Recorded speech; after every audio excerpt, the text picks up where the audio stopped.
Evo dobri ljudi, da podijelim i ovo s vama, znači sadio bi malo vinove loze, znači kalem vinove loze, najbolje, o tome možda drugi put, zašto baš kalem, zašto ne drugačije. Evo vidite, tu imamo oko 30 komada, neće im baš sve stati ovdje. Gdje sam nabavio koji rasadnik, ne bi sad da pravim promociju za to, ali ako pogledate kakve su sadnice, znači ja sam ih tu stavio u neku zemlju malo vlažnu, zato što skoro 3 dana nisam mogao da sadim zbog objektivnih razloga, ali ako pogledate, znači ja sam direktno iz rasadnika uzeo, znači pogledajte kakav je to koren. Evo, ova je jedna žila korena, znači možda metar, ko ništa. Znači dobar koren, sve dobro ako malo zagrbete noktom na vrhu ovog voska ili parafina, nema problema, znači sve je sveže.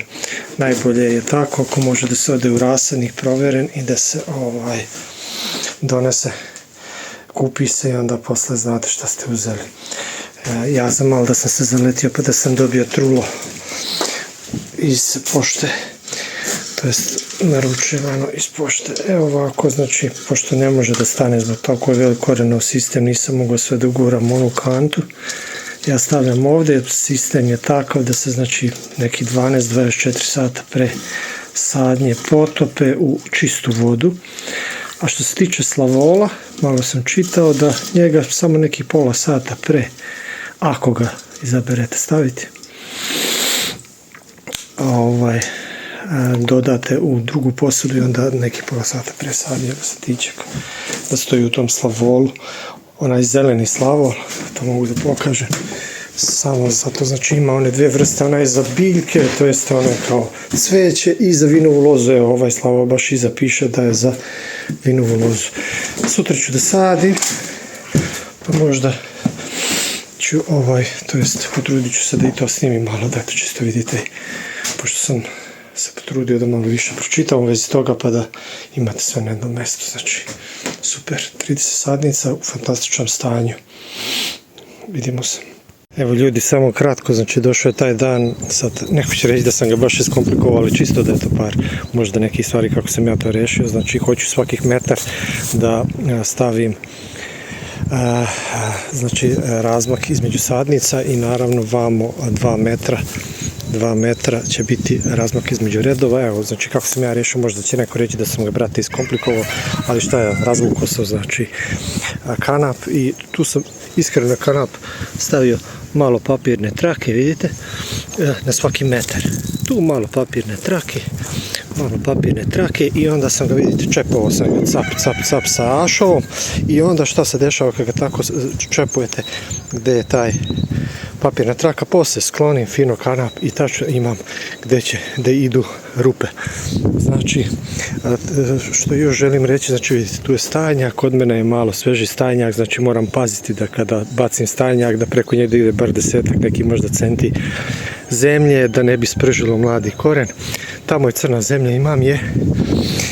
Ovdje je kaša, objasnit ću vam poslije zašto kaš od obične zemlje služi, malo sam stavio slavola i tu su, vidite, cevi. Ovo je novost, neko će reći, brate, iskomplikovali su si ga, ali kod mene to mislim da ima smisla s obzirom na pesak, nenormalne su vrućine, vidite, uzeo sam alkatan od 50 centi, gore sam ga malo izbušio, ako se to sad dobro vidi, izbušio sam ga na 5-7 mjesta. Zašto? Sad ću vam pokazati kako jedan debeli oras se primio i zašto je možda baš u tim vrelim danima, za ne daj Bože, dobro imati te cevi. Znači oras je bio ovdje, oras visok oko 3-3,5 metra, morao sam ga vaditi odavde prošle godine, tu sam ga posadio i vidite što sam stavio. To sam vidio od jednog Rusa koji kaže, znači ovo je kod orasa, morao sam ga sa busenom da ne bi se isušile te žilice, pošto je težak, jako sam ga teško, nas dvoje ga jedva prebacilo s busenom. Znači ovo je alkatan 90 i nešto, čak sam stavio još jedan s druge strane, da vidimo, čekaj gdje je sam, evo ga, drugi alkatan tu. Zašto je to dobro? Jednostavno leti treba vam tu 200-300 litara vode, ali ovako kad zalivate kroz tu cev, koren dole dobiva, stimuliše rast korena dole, ne treba koren da ostaje gore, znači, i to je samo u početku, možda 2-3 godine, i posle se to treba vaditi da jednostavno biljka tera što dalje dole korijene, da traži dole vodu. To je što se tiče tih stvari. Ajde, poslije ću još nešto pa vidjet ćemo. Prva je posađena, sad ćemo vam pokazati drugu, znači treba da bude 5-10 centi kalem iznad, to je zato što dole je podloga koja je otporna na tu filokseru, koja je poharala te vinograde pre 150 godina i tako dalje, pa se onda to nakalemo na tu američku divlju lozu koja je otporna, a gore se stavljaju te naše sorte koje su ovdje poznate. Ovo je Moldava, tu je ta cev o kojoj sam pričao. Evo sad idemo sljedeće, znači rupu sam ovdje kod mene na kelebiji pesak, pa sam rupu iskopao nekih 60 cm, zato što treba da stavim i stajnjak, stavio sam tu već stajnjak sve, i onda preko nekih 10 cm zemlje, da bi jednostavno naprijed tu tampo neku zonu, da ne bi došao koren direktno u dodir sa svežim stajnjakom. Najbolje je taj sagoreli, ali ok, i ovaj će biti dobar da obezbedi neku hranu u tom prvom periodu. Tu je ta blatna kaša, aj sad da probam da vam čisto prikažem kako to otprilike treba uraditi, kako ja mislim, kako sam vidio da se radi. Znači idem sad po kako se zove, samo da namjestim ovo da se dobro vidim, idem po sadnicu, ne obrežem, vidite kako to ide.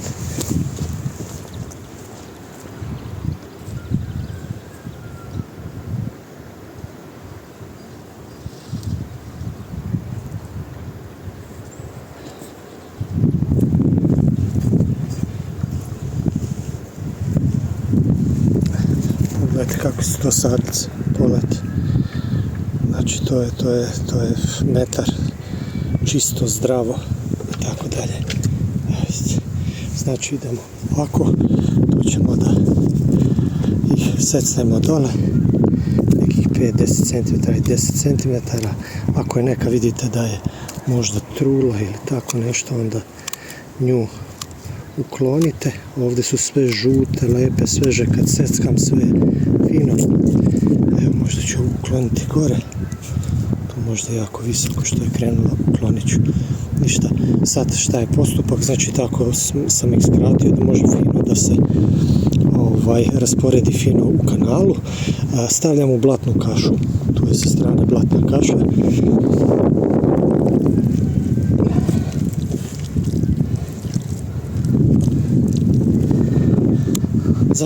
Zašto blatna kaša? Pa kaže da je preporučivo zato da bi jednostavno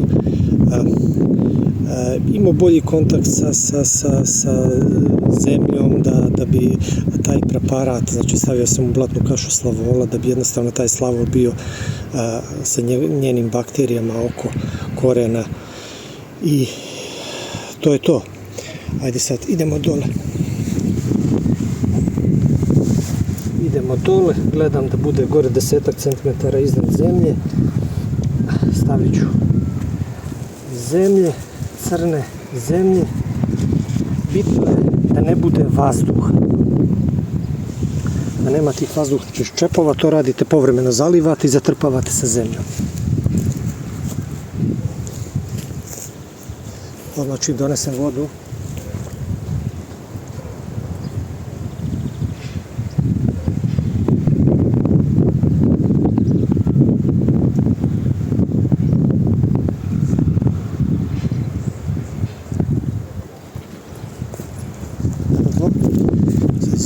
čekaj, to sad zalivam, znači, i opet idemo zemlja, natrpavam zemlje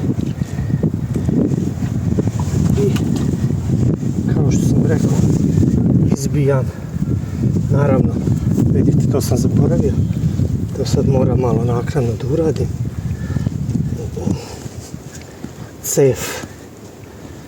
Cev koju hoću da bude dole, malo ću da prokopam sad naknadno, da jednostavno leti mogu da zalivam kroz cev kad su jake vrućine, dok je biljka mlada. Posle to već nije nikakav problem. Evo C je tu. C je tu. Fino zatrpavamo još malo. Trebamo, isteramo vazduh i jako bitna stvar.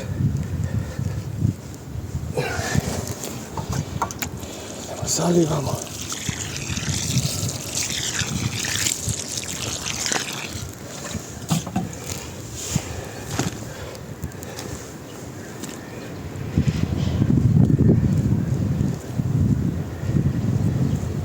I ostalo ću ja završiti. Važno mi je bilo da vidite ovaj deo, znači evo, to je ta, tu. Poslije ćemo vidjeti još na kraju šta ću da uradim, to je jako bitno. Ostanite do kraja, naravno, zapratite. Ako želite da vidite kako će da uspjeva. Evo ljudi, drugi dan, jutro. Jučer nisam stigao da snimim. Posadio sam 30 kalemova, ali ono što želim da pokažem šta nisam posadio,